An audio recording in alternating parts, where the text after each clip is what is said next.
आज की कहानी है अमूल्य योगदान। आज मेरा नाश्ता बनाने का मन नहीं है।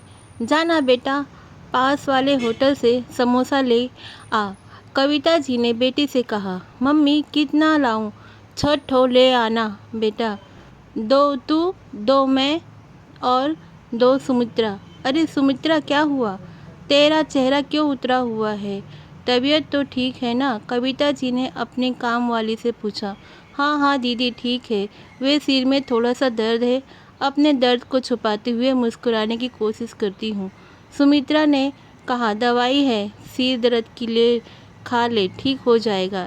ऐसे दर्द में कैसे काम करेगी? कविता ने सहानुभूति दिखाते हुए दवाई दी। तू दवाई खा ले, फिर अपना समोसा खाएंगे।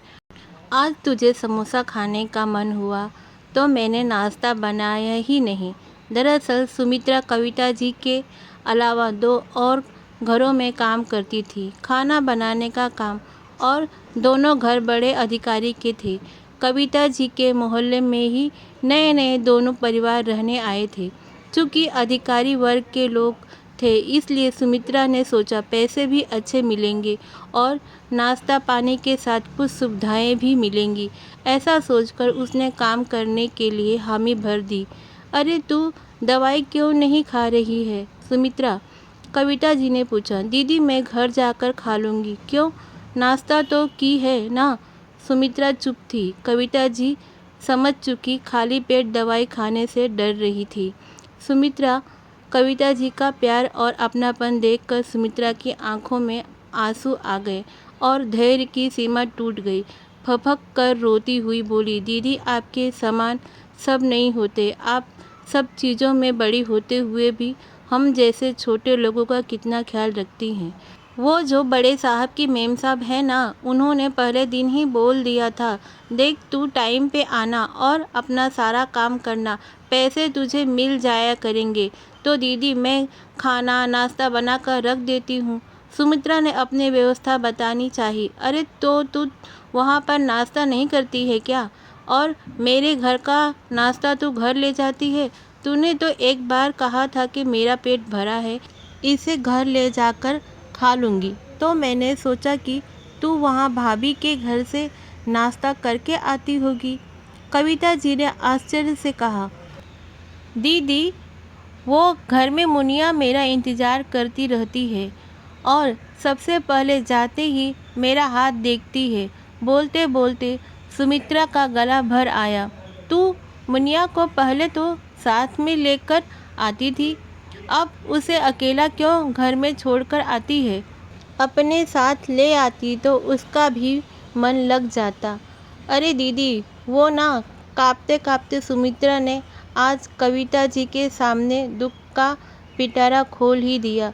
बड़े साहब वाली मेम साहब है ना, जब मैं उनके घर खाना बनाती थी तो मुनिया बगल में खड़ी रहती थी, जो उन्हें पसंद नहीं था।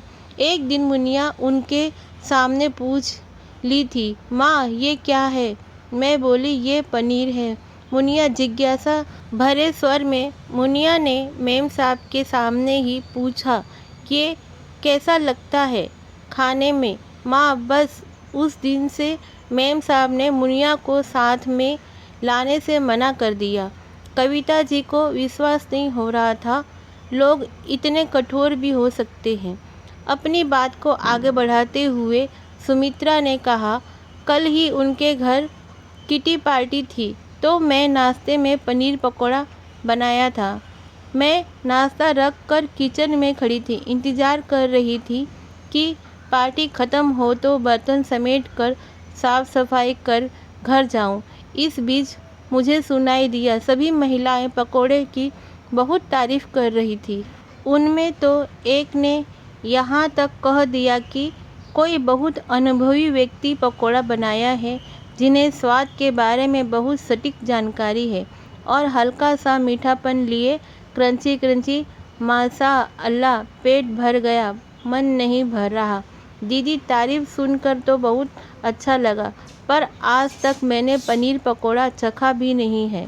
अरे मेरी बात तो छोड़िए दीदी, मैं तो मुनिया को भी नहीं बताती कि आज मेम साहब के घर पार्टी है। देर हो जाएगी आने में, क्योंकि वो जाते ही पूछती है, पार्टी में आज क्या क्या बनाई थी माँ। सुमित्रा बोलते बोलते अचानक रुक गई। अरे दीदी, आप भूल कर भी ये सब बातें मेम साहब को मत बताइएगा, मेरी नौकरी चली जाएगी। अरे दीदी, मैं तो भूल ही गई, कल 15 अगस्त है, मेम साहब को झंडा फहराने जाना है, तो मुझे कल जल्दी आना है उनके घर में। अब चली दीदी। अरे नहीं पगली, मैं क्यों बताऊंगी। ऐसा बोलकर कविता जी ने सुमित्रा को समोसा चाय के बाद दवाई खिलाकर घर जाने को कहा। सुमित्रा तो घर चली गई और शायद भूल भी गई होगी, क्योंकि ऐसा व्यवहार तो प्रतिदिन उनके साथ होता ही था। पर कविता जी के मन में अनेक प्रश्न छोड़ गई। समाज में सभ्य और पढ़े लिखे शिक्षित होने का दावा करने वाले बड़े तबके के लोग कितनी दोहरी मानसिकता लिए हुए जीते हैं, और ये बड़े साहब की मेम साहब महिला मंडल की अध्यक्ष हैं। कल ही तो न्यूज़पेपर में गरीबों के लिए फल और कपड़े बांटते हुए फोटो छपी थी। कविता जी सोचती रहती है, क्या गरीब होना कोई अभिशाप है। अपनी मर्जी से तो कोई गरीब नहीं होता, मजबूरी होती है।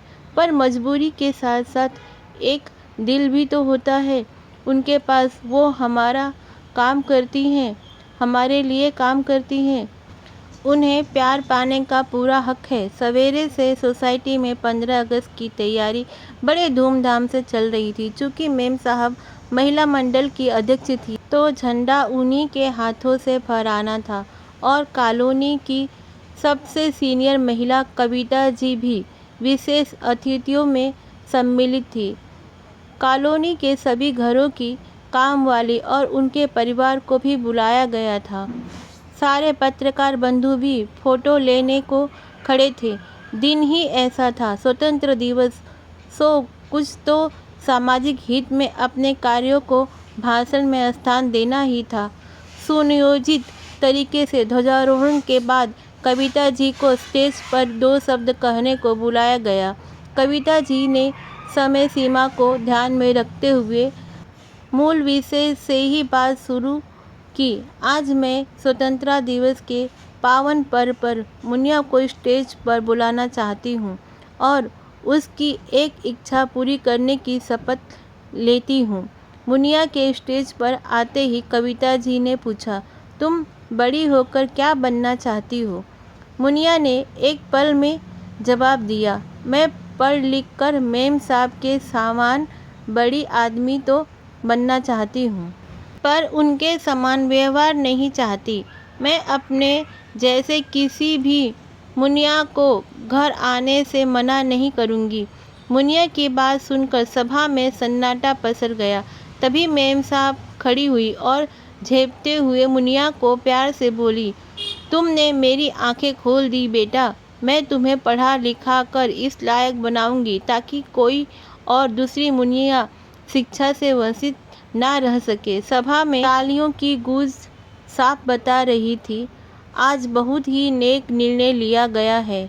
शायद 15 अगस्त स्वतंत्रता दिवस के दिन ही मेम साहब का हृदय परिवर्तन हुआ। दोस्तों, हमारे घर या हमसे जो भी जुड़े लोग हैं, उनके तकलीफ़ों को जानना हमारा फ़र्ज़ है और संभवतः मदद करना हमारा सबसे बड़ा धर्म। ज़रा सी मित्रतापूर्वक व्यवहार से हम छोटे नहीं हो जाएंगे। यदि हम अपने स्तर तक कुछ भी एक नेक काम करने के लिए प्रतिज्ञा करें, तो समाज व देश के लिए हमारा भी योगदान अमूल्य हो जाएगा। तो देर किस बात की, आइए इस 15 अगस्त पर ऐसे ही शुरुआत करते हैं। आज की कहानी आपको पसंद आए तो मेरे चैनल को ज़रूर सब्सक्राइब कीजिए, लाइक कीजिए और शेयर कीजिए। कहानी सुनने के लिए धन्यवाद।